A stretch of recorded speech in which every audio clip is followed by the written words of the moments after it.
How did a big butt and a smile lead to a man being found dead in his prison cell?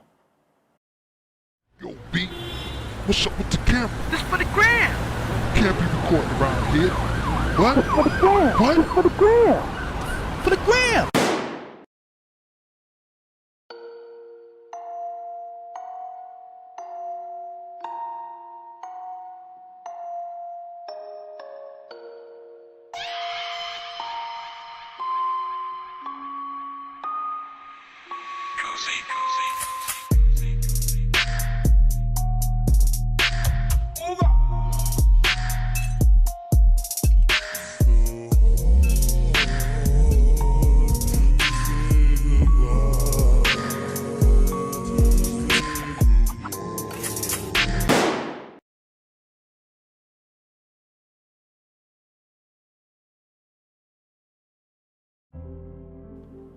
A late bloomer. That's all that could be said about this man. His identity will remain private out of respect for the family. But let's call him V. Cool V. V was a guy in the neighborhood that everyone knew, not for doing bad deeds, but for his neat, clean-cut appearance and mild-mannered attitude. Even as a youngster, he wore slacks and a button-down shirt damn near every day. It was like his uniform. In all the years I've known him, I've never seen him in a pair of jeans. He would even play ball dressed like that. The only difference was that he would swap out his loafers for a pair of Pro Kids. He stood about 6 feet tall, was dark-skinned, and kept his hair in a small, well-trimmed afro. He was a good friend of my older brother, who was 7 years my senior, and he had a younger brother that was 4 years my junior and completely off the chain. He deserves a whole episode to himself, so look forward to that story in the near future. Cool V would always hang out at our house. It would be him, my brother, and the rest of their friends sitting out on the front step, laughing, joking, and hollering at all the girls that passed by. I'm going to be blunt. V was not a ladies' man at all. He tried hard, but could never quite bag any of the girls he went after. I'm only guessing, but his high school years must have been tough. Him seeing all his friends, including my brother, run around with a bunch of different girls, and he not being able to land one.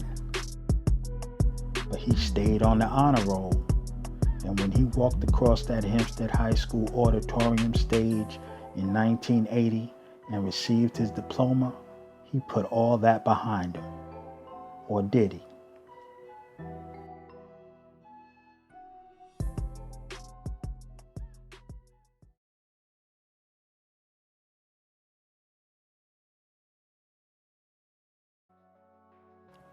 The 80s were a trying time.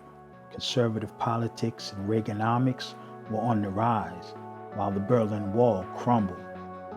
New computer technologies emerged, and blockbuster movies and MTV reshaped pop culture. By the late 80s, rap music was beginning to dominate the airwaves, and hip-hop culture was on the verge of becoming mainstream. But there was a silent plague spreading through neighborhoods throughout the country. Some people were heavily profiting off of it, but most fell by the wayside.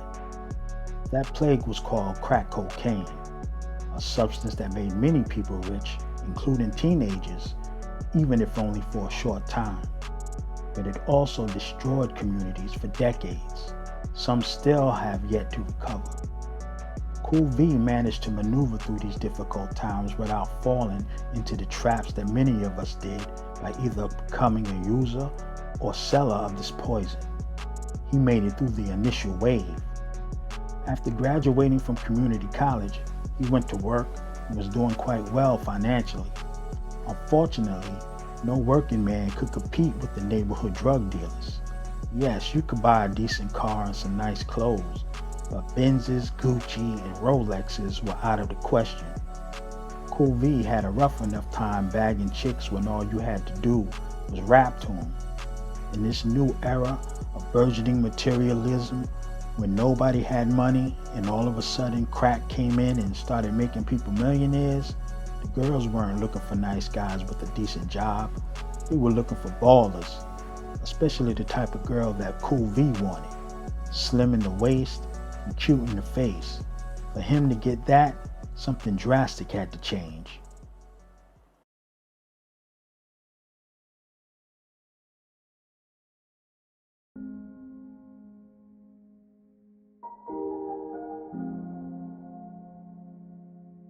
Like Sam Cooke said, a change is going to come, and it came in the early 90s.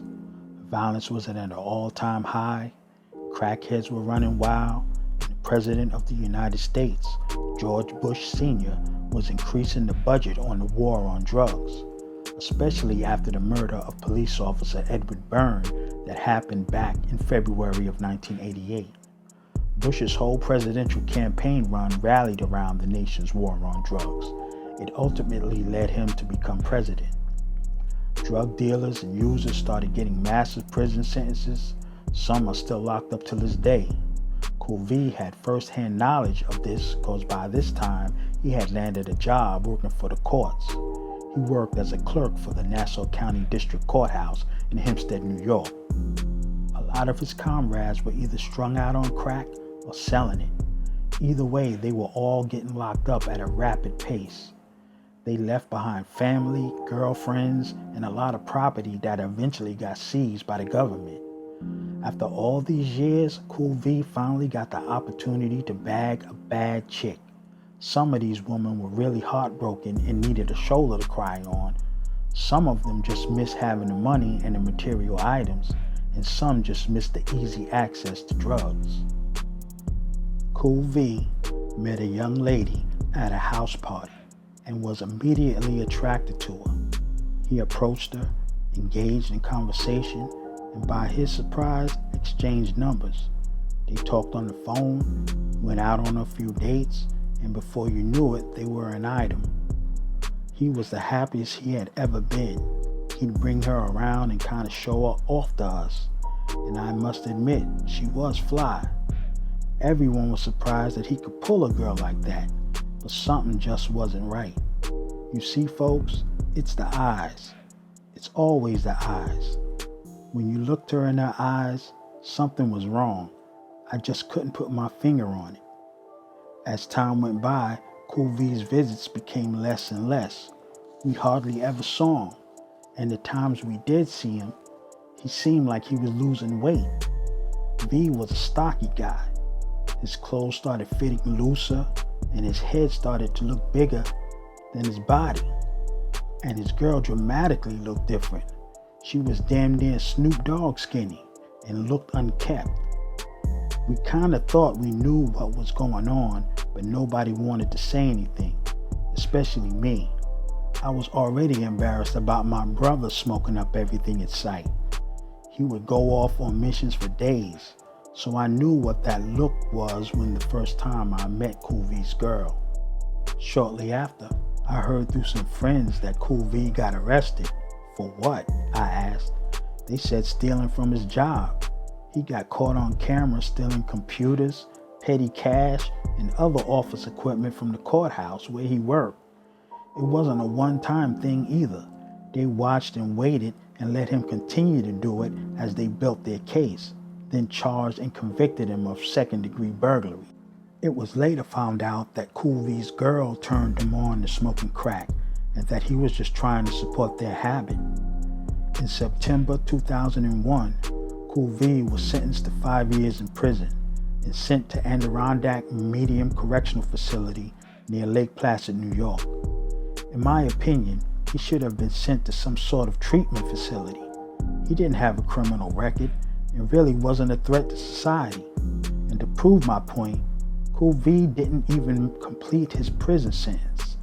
On June 30th, 2003, he was found deceased in his cell, allegedly from an apparent overdose.